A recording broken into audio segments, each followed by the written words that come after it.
Shalom untuk kita semua. Saat ini kita kembali merenungkan firman Tuhan yang terambil dalam Matius 7 ayat 7. Beginilah bunyi firman Tuhan.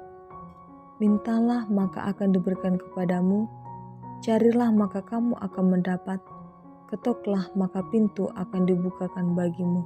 Demikianlah bunyi firman Tuhan. Saudara-saudaraku yang terkasih dalam Tuhan Yesus Kristus, Injil Matius ditempatkan sebagai pengantar perjanjian baru.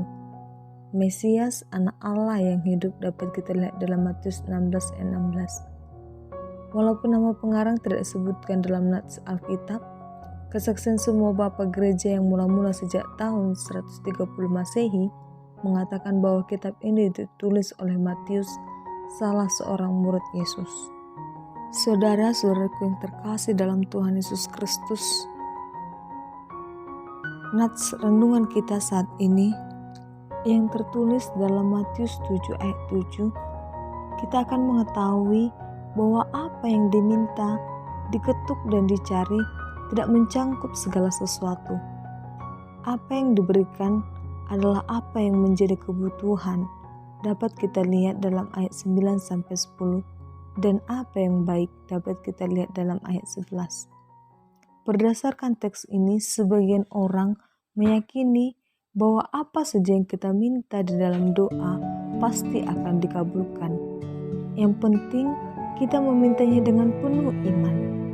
Jika kita memiliki iman, Allah akan memberikannya. Di ayat 9-10, Tuhan Yesus memberikan contoh tentang seorang anak yang meminta roti dan ikan kepada ayahnya. Dalam budaya Yahudi, roti dan ikan merupakan bagian dari kebutuhan pokok sehari-hari. Mereka setiap hari memakan roti dengan ikan sebagai lauk pauk utama. Apa yang diminta tergolong kebutuhan, bukan keinginan. Namun nats kita saat ini mengajarkan bahwa Allah akan memenuhi segala kebutuhan kita, dan Paulus berkata kepada jemaat Filipi, Allahku akan memenuhi segala keperluanmu menurut kekayaan dan kemuliaannya dalam Kristus Yesus. Dapat kita lihat dalam Filipi 4 ayat 19. Di tempat lain kita dinasihati untuk tidak khawatir tentang makanan, minuman, maupun pakaian, karena Bapa di surga tahu bahwa kita memerlukan semuanya itu. Dapat kita lihat dalam Matius 6 ayat 32. Orang-orang yang benar tidak akan kekurangan roti.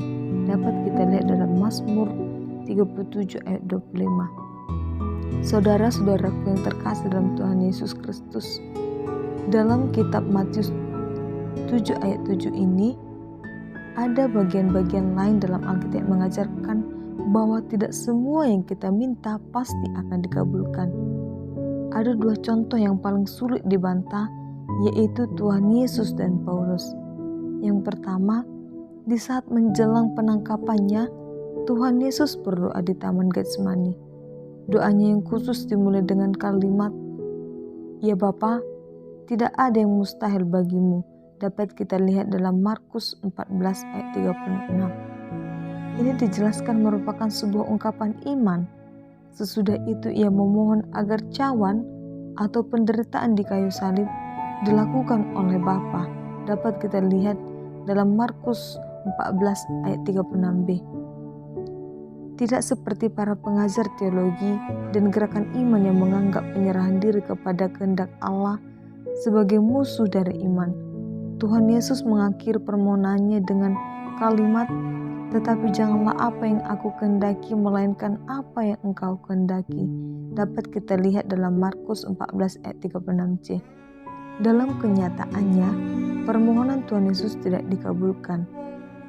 Yang kedua, Paulus pernah meminta agar duri dalam dagingnya diambil oleh Tuhan. Dapat kita lihat dalam 2 Korintus 12 ayat 7-10. Berkali-kali ia berdoa untuk hal ini. Tuhan ternyata tidak mengabulkan permintaannya.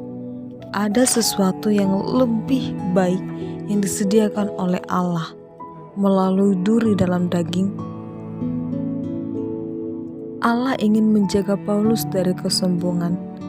Ia juga ingin mengajarkan Paulus untuk mengalami kecukupan anugerah dan kesempurnaan kuasa ilahi melalui berbagai penderitaan, kesusahan, dan kelemahan. Saudara-saudara yang terkasih dalam Tuhan Yesus Kristus, melalui nats kita saat ini dapat kita lihat bahwa tidak semua yang kita minta pasti akan diberikan. Allah memiliki pertimbangan-pertimbangan yang lain pada saat merespon doa-doa kita. Ia hanya memberikan apa yang kita perlukan dan apa yang baik bagi kita. Tentu saja apa yang baik di mata Allah belum tentu baik di mata kita. Disinilah diperlukan penyerahan diri yang total kepada Allah, atau dapat dikatakan soli deo gloria. Seperti yang dapat kita lihat dari penjelasan nats, memberikan dua contoh tentang doa permohonan Tuhan Yesus dan doa meminta pertolongan yang dirasakan oleh Paulus. Tetapi jangan ketika kita dalam pergumulan kita meminta pertolongan kepada Tuhan, tetapi selalulah kita dekat kepada Tuhan, baik dalam senang maupun susah. Terutama kepada kita, ketika kita dalam pergumulan ataupun memiliki masalah, disitulah kita mendekat kepada Tuhan. Tetapi kita dalam keadaan senang tidak pernah dekat sama Tuhan. Di saat kita punya masalah, barulah kita berdoa dan berserah kepada Tuhan, agar Tuhan dapat membantu setiap pergumulan kita. Kita sebagai umat Tuhan dan sebagai orang yang percaya kepada Tuhan Yesus, sebaiknya kita selalu berserah kepada Tuhan, baik dalam keadaan senang maupun susah. Karena Tuhan selalu ada buat kita, yang selalu menolong kita dalam keadaan apapun yang terjadi dalam kehidupan kita. Tuhan Yesus memberkati. Amin.